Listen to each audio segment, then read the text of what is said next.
The Girl in the Spider's Web was one of these movies that I was rather excited for, even before seeing the trailer. I was just really interested in getting back to this world of Lisbeth Salander. I really loved the world that David Fincher had created for this. Now I know there is original movies as well, but as soon as I heard Fincher was doing, Dragon's Tattoo, I thought I want to leave it up to him because I trust him implicitly. I want to see what he's going to do. And with Dragon Tattoo, he created a really adult, layered, perfect thriller.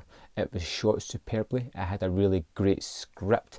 It was long, but it was the length it had to be to tell that story. It was intricate and it had all these different facets going on for it. Something that really drew you in. Everything just worked, from the terrific score to that opening scene. It's just everything about that movie worked. So I know we were losing Fincher, but I felt as though they were, bringing this property back, missing out on the rest of the Millennium Trilogy and just jumping into the fourth entry that was partly written by the same author that did the first three books. And I was just going to go with it. I liked a couple of the people involved. Fede Alvarez, the director, I really enjoyed the Evil Dead remake. I thought Don't Breathe was fantastically well done, really tense and suspenseful and kind of yucky at the same time. It was just a fun movie. Claire Foy is someone I've been kind of watching. I've seen The Crown, which was excellent. I saw Unsane, I thought she was really good in that. So, everything was kind of coming together pretty well. I also had Stephen Merchant and Lakeith Stansfield, two actors that I kind of like as well, and I felt jubilant or ecstatic enough going into this, going that, it's got enough good things going behind it that it can't fall flat on its face. It just won't. They won't allow this to happen. They're just kind of rejigging the series. We're going to get something cool. And it's very rarely that I sit in a movie and I know I don't like where things are going. I don't like what's happening in front of me. It's losing me the more it continues. And this was a strange experience for me because I was making excuses for the movie about a third of the way in before I finally went, it's not the way it's supposed to be.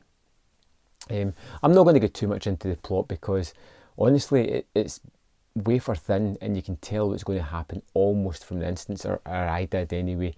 But what the movie fails at is it takes everything that made the first one successful, whether it be the team behind it, the team in front of the camera, the story itself, the structure, the adult nature of the thriller, the sort of warped tones that went round it, the mystery at the heart of it. It's all stripped away in favour for the kind of James Bond, Jason Bourne type action extravaganza that never quite works. The stunts are there and they're adequate, but there's a lot of things in this movie that just don't make sense. There's a lot of things that you just have, the moments of you just shaking your head going, even I can't make up an excuse for that, which is really disappointing. Now, it's more story or consistencies that I had major issues with. There's moments with Lisbeth at the start. Someone breaks into her apartment, sets up a bomb to explode it, and the full place is just decimated. She jumps into a bathtub full of water, somehow manages to survive the blast, and passes out, but wakes up later on. Luckily, she spinned herself around and passed out and didn't drown, which was lucky. And there's lots of kind of things like that, like the place is completely destroyed, she's intact, not even a scratch on her from the explosion. And it's just little things, little niggles along the way that don't quite work. A car tyres is shot out and then suddenly the car stops working.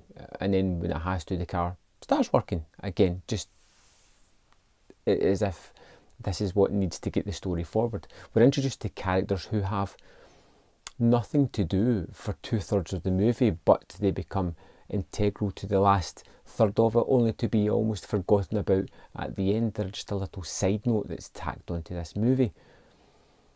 It's poor. It's really poor compared to that first Girl in story.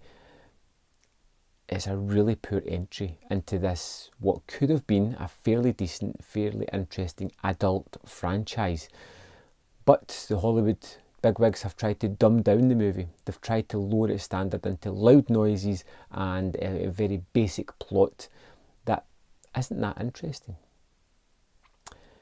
There's lots of things I could go on about this movie that I just didn't like, but why waste my time talking about something that I didn't really enjoy? It's a movie that I won't go back to again. I'm going to jettison it from my mind as soon as I can, because I feel it's almost like a blight on Dragon Tattoo, which, if you haven't seen, watch that.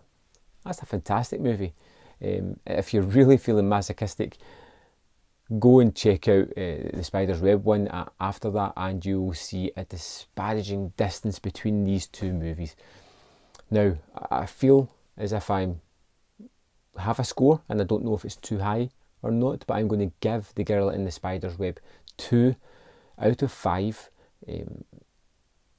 because there are some things that are okay, some things that work well, some exciting action set pieces that are not too bad, and that's basically it. I'd love to know your thoughts on The Girl in the Spider's Web. Let me know in the comment box below. Did you love it? Tell me why I should give it another chance. Tell me why, it's worthy of that misinterpretation I may have had about it. Or tell me why you hated it, or why you thought it was middling of the road. I'd love to have a little chat about this one, and particularly, how do you feel it ranks up to the Dragon's Tattoo movie? Let me know in the comment box below, and I will see you next time on Man vs Film.